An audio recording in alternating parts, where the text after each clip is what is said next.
adventures of Rocky and Bullwinkle and Friends. Starring that jet-A aerial ace, Rocket J. Squirrel. And his pal, Bullwinkle the Moose. Hi, glad to see you again. Likewise. We got some great things on the show today. Like what? Like what? Well, you ought to know, Bullwinkle. You're in some of them. Well, let's get started.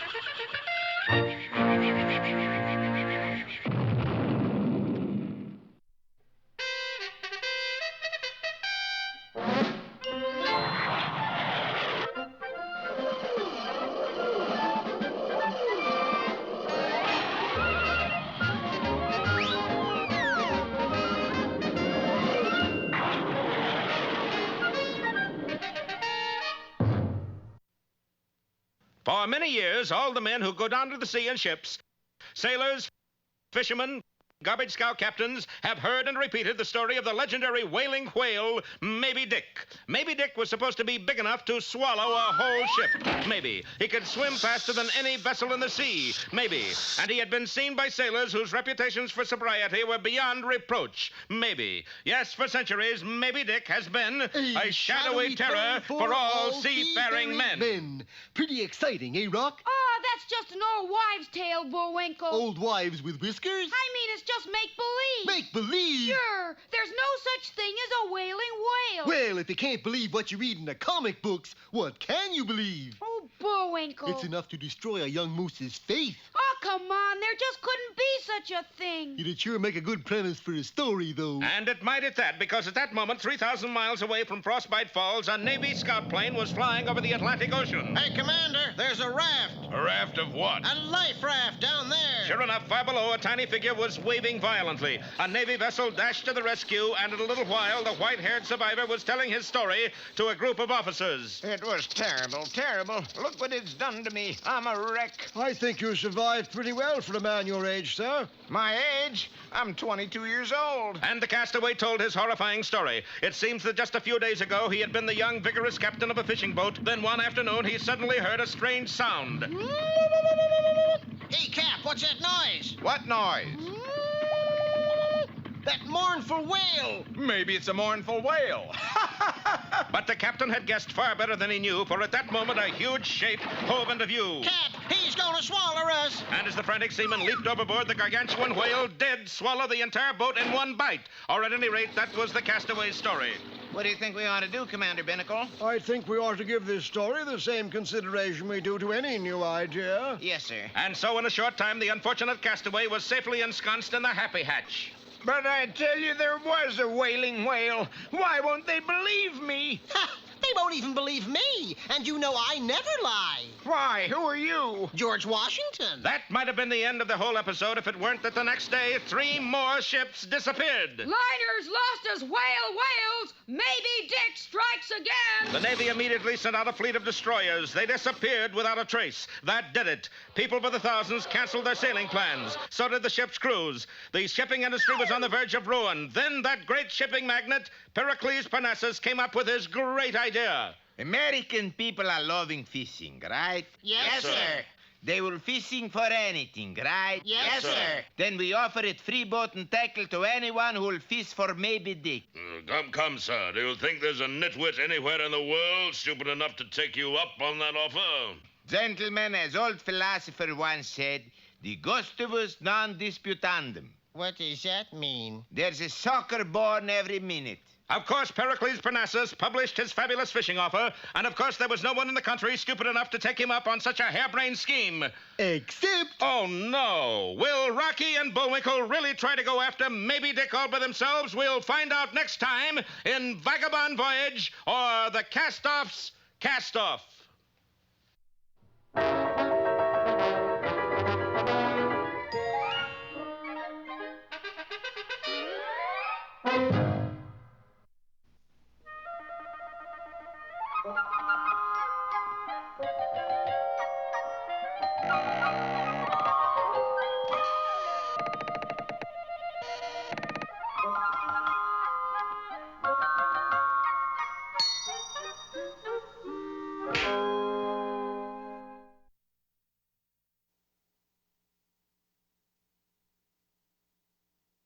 Once upon a time, there was a handsome prince who one day, while riding through the woods on his white charger, saw a very strange sight. For there, in a clearing, was a most beautiful maiden in a glass coffin, surrounded by 7 funny-looking little men.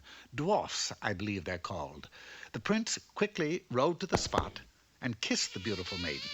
She immediately awoke. The dwarfs rejoiced. Hooray! Hooray is right. Now we could go home and get some sleep. And the young girl, whose name just happened to be Snow White, and the prince were married. Soon after, the prince was made king, and they lived happily for many years. Then one day, the king's wife presented him with a beautiful son. At 5 a.m. in the morning. Here, you walk the floor with him this time. And the king did. Night after night, year after year, the king walked the floor with his son, until finally, 21 years later... Oh, stop that! You are now a young prince, just as I once was. It's time you quit blubbering and go out to find yourself a bride. Bride? How do I do that? Well, do like I did. Wander around the country till you find a beauty under a spell, and then you kiss her. That's the way I met your father, son. That's right. Poison apple, wasn't it, Whitey? With that, the king promised his son a kingdom of his own when he found a bride, then sent the boy into the world to seek his true love. The young prince wandered about for several years with no luck. Then, one day, he chanced to learn of a beautiful maiden who was being kept in a high tower by a wicked witch. Her name was Rapunzel. Rapunzel? She? What a name. Seeking out the tower, he found it to be very high, with the only entrance being a tiny window near the very top. As he watched from the cover of a thorn tree, the wicked witch suddenly appeared and called out in a loud voice, Rapunzel, Rapunzel, let down your hair, so that I may climb the golden stair. The prince was startled to see shafts of golden hair tumble from the window, so long that it reached the ground, and the witch climbed up them. Soon after, the witch clambered down and was gone, and the prince approached the tower and called out just as the witch had done. Rapunzel, Rapunzel, let down your hair, so that I may climb the golden stair. He climbed the hair and found it attached to the most beautiful maiden he had ever seen, and he immediately fell in love with her. Beautiful hairy one, let me take you away from all this. I'm with you, but how do we get out of here? Easy. We'll climb down your hair together. But at that moment, the witch flew in on her broom. So! Which was just as well, for both of them, climbing down Rapunzel's hair wouldn't have worked anyway. Furious, the witch flung the prince from the window. And turned to the frightened girl. I warned you about this. No cooking, no pets, and no visitors. With that, the witch pulled out some shears and cut off all of Rapunzel's lovely hair, then turned and sped away on her broom. Undaunted by this minor setback, the prince gathered himself together and called up to his true love. Don't worry, dear. I'll think of some way to get a rope to you. Finding a rope, he then bent down a springy tree to its limit, forming a catapult. Climbing on, he released it. And it flung him high into the air and towards the tower. But his aim was a tiny bit off, and he missed the window ever so slightly. Next, he tied some strong bed springs to his feet and began to bounce higher, higher, and higher, and higher. But again, his aim was slightly off. You'd better skip the whole thing, dear. The only way you'll ever get up here is to fly. Fly? That's it. I'll fly up. Oh, don't be cuckoo. You don't know how to fly. Not now, but I'll learn. The prince dashed off, and for the next 6 months, he closely watched the birds in the woods, copying every move they made. Then finally, after much practice and perseverance, by flapping his arms wildly, he was able to fly. Yahoo! Hang on, sweetie. I'm coming. He quickly flew back to the tower, but when he arrived, he found the one thing he hadn't thought of leaning up against the tower, a ladder. And Rapunzel was gone. Dear John, I have gone off with a prince named Charming, and he is, too. Love, Rapunzel. Oh, the poor prince was broken-hearted, and he could be seen forever after crying and flying around and around the empty tower. And, of course, the moral to this story is that if you laugh, the world laughs with you, but fly, and you fly alone.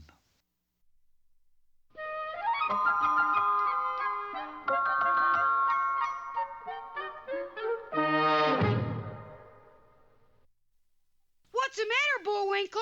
The Bullwinkle fan club got challenged to a softball game by the Shirley Temple fan club. Well, did you accept? Yup, but I forgot we don't have enough members for a softball team. Well, we better get some more. But how? By hiring me, that's how.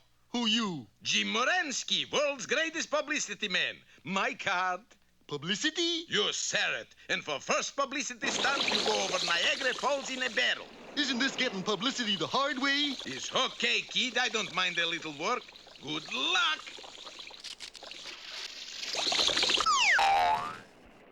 Extra! Jim Moransky saves foolish moose! Look, we make headlines first time out. I don't see my name. Look, that's you, Foolish Moose. Yeah, that's me, all right. What are we gonna do this time?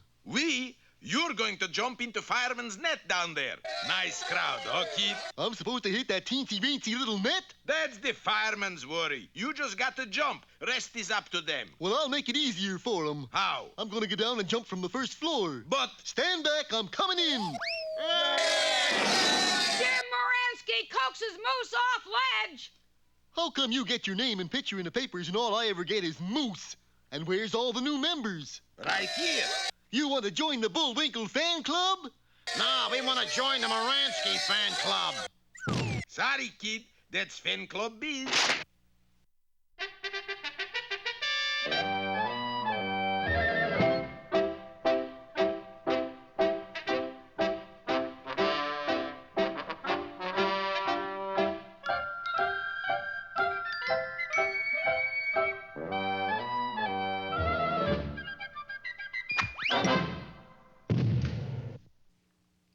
Hello again. Peabody and Sherman here. Today we are going to visit Rocky. And his friends?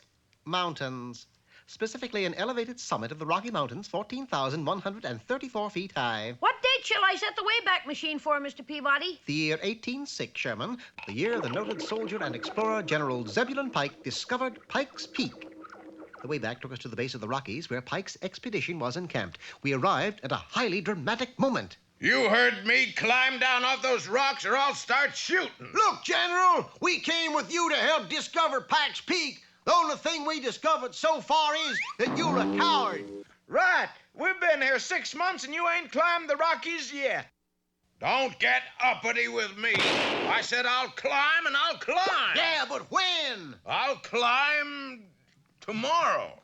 Zebulon Pike went into his tent and we followed. Inside, we saw the general talking to a table. All right, you Pike's Peak, you. Now you hold still and I'm gonna climb you. I gotta make it. I did. I did it! You all right, General? Oh, yeah. You suffer from acrophobia, don't you? Fear of heights. You bet I do. Well, I get a nosebleed just wearing high-heeled boots. Then how will you ever climb Pike's Peak? I don't know, boy, I don't know. Right now, there isn't anything that would get me up that mountain. We put the general to bed, a four-poster affair with no legs. You've got to help him, Mr. Peabody. According to history books, Pike climbed Pike's Peak. He'll climb, Sherman. He'll climb. The following day, General Pike emerged from his tent to find his expedition engaged in a baseball game. What's going on here? It's the big game, General, and I'm afraid your team is going to lose. Why'd you say that? We don't have an outfielder. I'll bet the general could play the outfield, couldn't you, General? You bet I can. Good. Here's your glove. Take your position up there. That's the outfield? It's a tough league. Anxious to play and without the slightest realization that he was climbing, General Pike took his position approximately 100 feet up the mountain. Let me know when it's my turn at bat. A highly irregular game then took place, one in which the opposing teams kept moving the playing field in a heavenly direction. By the third inning, home plate was where the outfield had been. You can't play your position behind home plate, General. You'll have to move back. Back? Up. Mr. Peabody, we just lost second base. What happened to it? The last time I saw it, it was falling towards Denver. That's the way the base bounces, Sherman. The game continued, and so did the playing field. We kept inching our way up the towering cliffs. Unfortunately, at the halfway point, the game was called on account of darkness. You know something? I've done an awful lot of moving around in that outfield, and I haven't caught one ball. You'll have better luck tomorrow, General. You mean the game isn't over? Our side hasn't even been up to bat. Thanks to the darkness, General Pike had no idea that he was 7,000 feet in the air. We slept well. That is, all but Sherman. Energetic boy that he is, he tossed and turned all night, much to the concern of the General. That boy's keeping me awake. I better sleep somewhere else. So saying, he and his blanket migrated to the brink of a yawning chasm. Man's got to get a good night's sleep if he wants to play heads-up ball. And wouldn't you know that dawn would break just then? Yep, ain't nothing like a good heavens. What am I doing up here? Oh! Being a light sleeper, I awoke just in time to rush over and grab him before he toppled over the edge. You tricked me! This was all a scheme to get me to climb Pike's Peak. There was no other way. Well, you got me halfway up. Now what are you gonna do? I'm too scared to go any further. Well, it took but a moment to solve that problem, and 4 hours later, Zebulon Pike had scaled Pike's Peak. How did you do it, Mr. Peabody? How did you get him to climb? He never knew he was climbing, Sherman. Take a close look at those glasses he's wearing. Somebody painted a picture on the lens. Not somebody. Peabody. It's a picture of Death Valley, which is situated 280 feet below sea level. I get it. No matter where he looks, he thinks he's in Death Valley. Water. Water. Get the General some water, Sherman. Oh, and while you're at it, buy some food for us from the men. Buy some food? Won't they share some with us? The General and his men are notorious for being stingy. Come to think of it, that's how the word was coined. What word, Mr. Peabody? Pikers.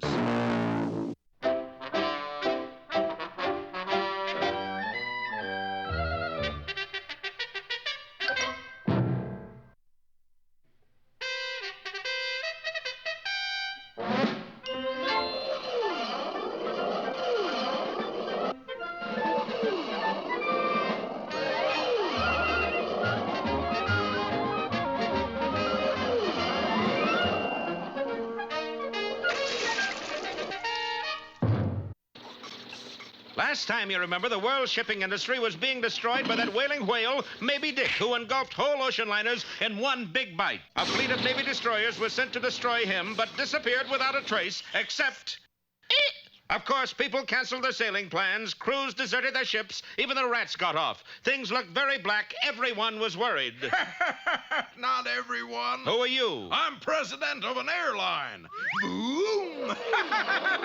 As a last-ditch measure, the famous shipping tycoon Pericles Parnassus offered a free fishing boat and fishing tackle to anyone who would go after Moby Dick. Of course, there was no one stupid enough to fall for that. Of course not. No one dim-witted enough to take him up on such a crafty scheme. He can't fool me. No. He's got to supply the bait, too. Oh, dear. A week later, Rocky was surprised when 2 burly men knocked at his door. You Rocket J Squirrel? Yeah. You Bullwinkle Moose? Me, Bullwinkle. Who you? Me come. I'm from Parnassus. Mighty pretty country around there. Once they was...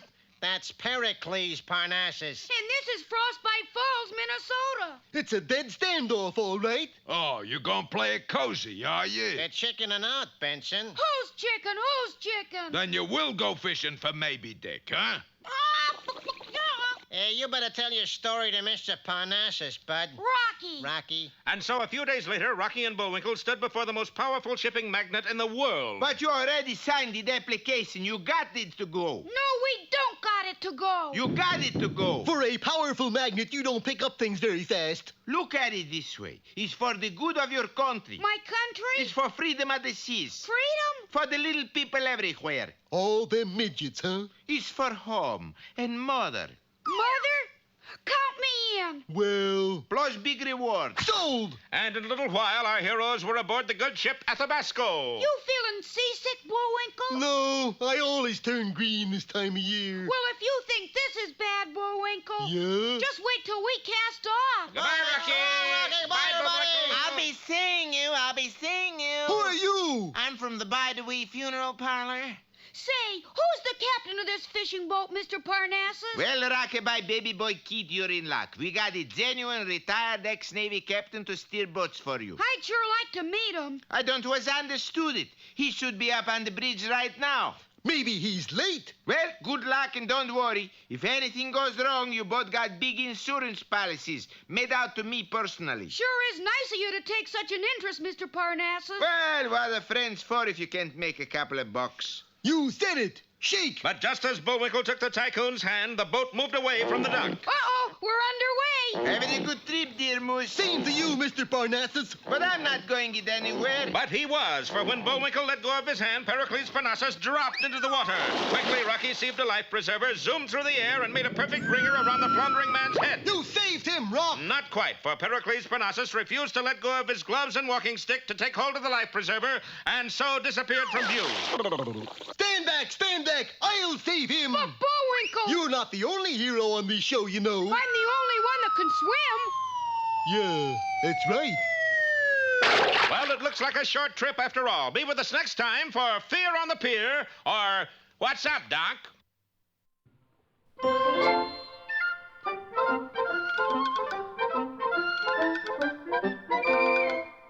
Well, I guess that about wraps up another Rocky show. Certainly hope you enjoyed it. I did. I always say. Bullwinkle, time for us to go. Already? Okay, but first, here are some of the people who made this show impossible.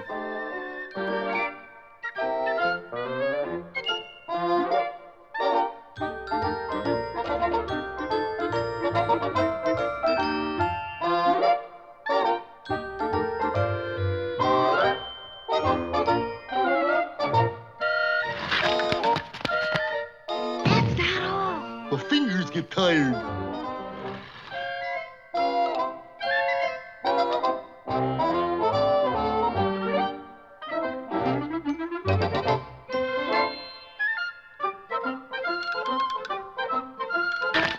Oop! Got away from me again. Well, see you next time. Ready, Bullwinkle?